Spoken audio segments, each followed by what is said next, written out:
अस्सलामुअलैकुम नाजरीन, क्या आप इस बात से वाकिफ हैं कि दुनिया का सबसे बड़ा जजीरा ग्रीनलैंड को तस्वुर किया जाता है। उसका नाम सुनकर आपको ये लग रहा होगा कि शायद ये सरसब्ज होगा, मगर ऐसा बिल्कुल नहीं है। इस जजीरे का 80% हिस्सा बर्फ से ढका हुआ है। ये बर्फ 3 किलोमीटर चौड़ी है, जिसका इतना वजन बन गया है कि नीचे की जमीन समुंदर में धंस गई है। लेकिन सोचने की बात यह है कि आखिर अमेरिका और यूरोप इसके पीछे हाथ धोकर क्यों पड़े हैं। जहां लोग कैसे जिंदगी गुजारते हैं और उनका खाना पीना कैसा है, चलिए मैं आपको बताता हूं। दरअसल ग्रीनलैंड एंड वॉर का एक जजीरा है और डेनमार्क यूरोप का एक मुल्क है। ग्रीनलैंड वो जजीरा है जिस पर अमेरिका सन 1800 की दहाई से नजर रखे हुए हैं और कब्जा भी करना चाहता है। दरअसल अमेरिका का यह कहना था कि ग्रीनलैंड एक नहीं बल्कि 2 जजीरे हैं, जिसमें से एक अमेरिका का है और दूसरा यूरोप का। इस बात को मद्देनजर रखते हुए दीन मार्क ने एक बहरी जहाज के जरिए कुछ लोगों को ग्रीनलैंड पर भेजा, जिनमें से 2 लोग जजीरे के ऊपर जाएंगे और बाकी लोग जहाज पर ही बैठेंगे। उन 2 लोगों ने अपना मिशन मुकम्मल करना था, क्योंकि जब अमरीकी बहरी कज़्ज़ाब रॉबर्ट हैरी ने दुनिया की खोज करते हुए यहां पहुंचकर एक झंडा लगाया था, तो यहां पर एक नोट भी छोड़ा था, जिसके अंदर यह लिखा गया था कि क्या ग्रीनलैंड अमेरिका का हिस्सा है या यूरोप का। शायद अपने अगेंस्ट द एस मूवी देखी होगी। ये मुकम्मल मूवी इसी स्टोरी पर बनाई गई है और ये बिल्कुल सच है। जो क्लिप्स आप स्क्रीन पर देख रहे हैं, ये इसी मूवी का हिस्सा है। जिन 2 लोगों ने आगे जाकर मिशन को मुकम्मल करना था, उनमें से एक का नाम एवर एवर्सन था और दूसरे का नाम एजनार मैकलसन था। ये लोग आगे निकल गए। उनके साथ कुछ बर्फानी कुत्ते, स्केटिंग, खाने पीने और कैंपिंग का सामान दिया गया। बाकी लोग जहाज में ही इंतजार करने लगे। उन लोगों ने सोचा था कि यह काम चंद दिनों या हफ्तों का होगा, मगर ऐसा बिल्कुल नहीं हुआ। ये दोनों नौजवान एक लंबी मसाफत करके वहां पहुंचे, जहां रॉबर्ट हैरी ने पत्थरों से बनी एक निशानी बनाई, जिसके अंदर एक बॉक्स में नोट लिखा हुआ था, जिसके ऊपर यह लिखा था कि ग्रीनलैंड अमेरिका का हिस्सा नहीं है। बस यही कंफर्म करना था। ये लोग जब इस बॉक्स को लेकर वापस आए, तो जहां उन्होंने कैंप लगाया था और बाकी का सामान रखा था, वो सब बर्फानी तूफानों और तेज हवाओं की वजह से गायब हो गया था। हत्ता के सामान खींचने वाले कुत्ते भी धूप और सर्दी की वजह से मर गए थे। जब ये लोग इसी तरह अपने जहाज के पास पहुंचे, तो जहाज बिल्कुल खाली था और बर्फ में धंसा हुआ था। बाकी के तमाम साथी ये समझकर वापस लौट गए थे कि इतने महीने गुजर गए, शायद ये लोग कहीं मर गए होंगे।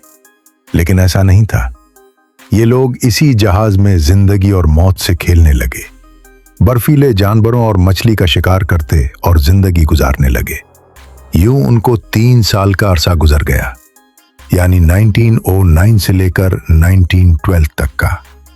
एक दिन उन दोनों ने दूर से आता हुआ एक जहाज देखा, जो बिल्कुल उनके करीब से गुजरना था।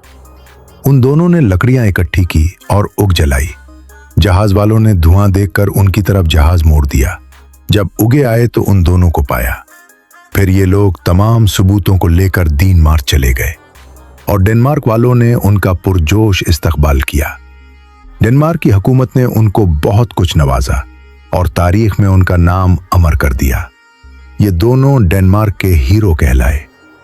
आज भी लोग उनको याद करते हैं। ग्रीनलैंड पे कुछ साहिली इलाके ऐसे भी हैं जहां जिंदगी मुमकिन है। आज 2026 में ग्रीनलैंड पे 57,000 के करीब लोग हैं और ये तमाम लोग डेनमार्क के शहरी हैं। डेनमार्क की हुकूमत उनको यहाँ रहने पर हर माह 12,000 अमेरिकी डॉलर भी अदा करनी है। ग्रीनलैंड में 15% रकबा ऐसा है जहाँ बर्फ ज्यादा नहीं पड़ता और ये हिस्सा बिल्कुल समंदर के किनारों पर आता है। ग्रीनलैंड का अपना एक दारुल हुकूमत भी है और सबसे बड़ा शहर भी। उसका नाम न्यूक्सली है। ये शहर साहिल समंदर के ऊपर आबाद है। इस शहर का कुल रकबा 49 मुरब्बा किलोमीटर है और आबादी 12,000 लोगों के करीब है। इस शहर में लोगों के लिए चर्च, सुपरमार्केट्स, वर्कशॉप और शराब खाने भी बनाए गए हैं। ये सब वो लोग हैं जो डेनमार्क से होकर यहाँ बिजनेस करते हैं। न्यूयॉर्क सिटी के अंदर बेहतरीन रोड्स बनाए गए हैं। बोर्ड्स के खड़े होने के लिए जगह जगह मकाम बनाए गए हैं,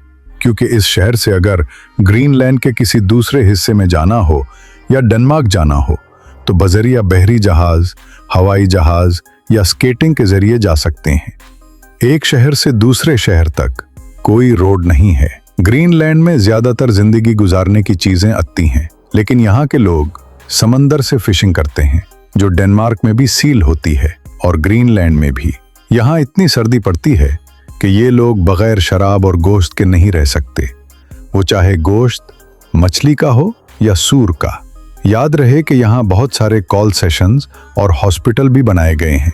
बर्फानी तूफानों की सूरत में डेनमार्क की हुकूमत तो कैसे इन्फॉर्म करना है, यहाँ के तमाम लोगों को बताया गया है और ये लोग अपनी फैमिलीज के साथ यहाँ रहते हैं।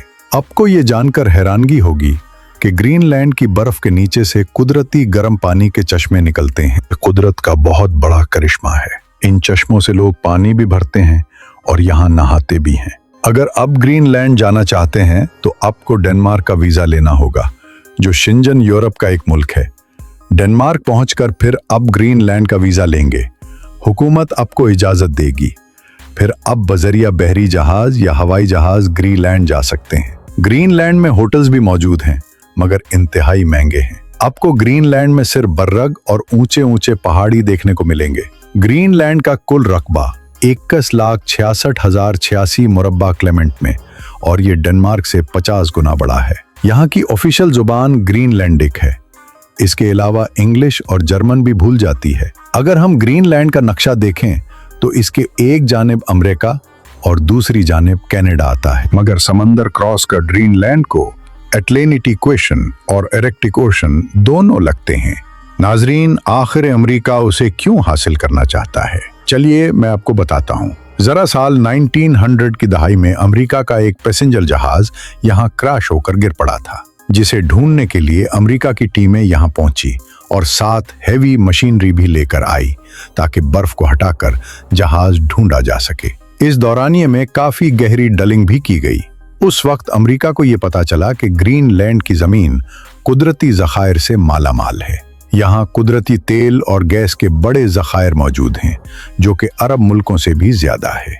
माहिरीन का कहना है कि मौसम की तब्दीली के बायस ये बर्फ आने वाले 30 से 40 सालों में पिघल जाएगी और ये ग्रीनलैंड हकीकत में एक सरसब्ज खित्ता बन जाएगा, जिसके बाद यहाँ पर जिंदगी गुजारना भी आसान होगा और कुदरती मादनियात भी निकाले जा सके। अमेरिका ने डेनमार्क को बेशुमार दफा ग्रीनलैंड खरीदने का दावतनामा भेजा। ये दावतनामा 1886, 16, 1910, 1946, 1955, 2019 और 2025 को भेजा गया, लेकिन डेनमार्क ने उस दावतनामे को हमेशा रद्द किया। अमेरिकन सदर डोनाल्ड ट्रंप ने कुछ दिनों पहले अपनी कॉन्फ्रेंस में डेनमार्क को ये वाज़ेह पैगाम दिया है कि अमेरिका जिन लैंड को जरूर हासिल करेगा, वो चाहे जबरदस्ती हो या प्यार से। ग्रीनलैंड में रहने वाले 96.1% लोग ईसाई हैं, 5% का कोई मजहब नहीं और बाकी 4% लोग दूसरे मजहबों से ताल्लुक रखते हैं। यहाँ की 80% आबादी शहरों में मुकीम है, बाकी 20% लोग देहाती इलाकों में आबाद हैं।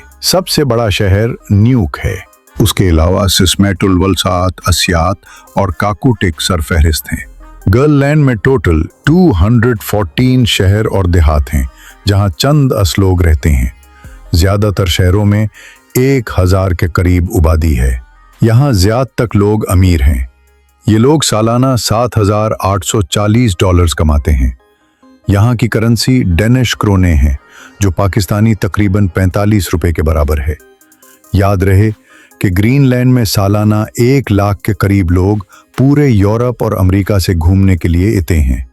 साल 2024 में यहाँ 14% ताजरों में इजाफा हुआ है, जो यहाँ पर बिजनेस करना चाहते हैं। मौसम सर्द होने की वजह से सारा साल लोग गर्म कपड़ों में ही नजर आते हैं। देवोक सिटी में रात के वक्त काफी लाइटिंग होती है और लोग घूमते फिरते नजर आते हैं। शहर को जदीद बिल्डिंग्स, खूबसूरत घरों और कारपेट रोड्स के जरिए खूबसूरत बनाया गया है। ग्रीनलैंड का सबसे बड़ा एयरपोर्ट भी न्यूयॉर्क सिटी में है। माहिरीन का कहना है कि ग्रीनलैंड की बर्फ जैसे जैसे बगल रही है, किसी तरह समंदर की ऊंचाई भी बढ़ती जा रही है। जब ये सारी बर्फ पिघल जाएगी तो जो शहर पूरी दुनिया में समंदर की सतह के बराबर होंगे वो सब डूब जाएंगे, जैसे कि इटली का शहर लीनस। नाजरीन, ग्रीनलैंड के लोग इंतहाई सादा और नरम दिल हैं। ये लोग सादगी और ईमानदारी के साथ जिंदगी गुजारती। तो ये थी आज की हमारी ग्रीनलैंड के ऊपर एक छोटी सी डॉक्यूमेंट। उम्मीद करते हैं कि आपको अच्छी लगी होगी। कमेंट बॉक्स में अपनी राय का इजहार जरूर कीजिएगा। तो मिलते हैं इंशाअल्लाह अगली और बेहतरीन वीडियो के साथ। अल्लाह हाफिज व नासिर, खुदा हाफिज।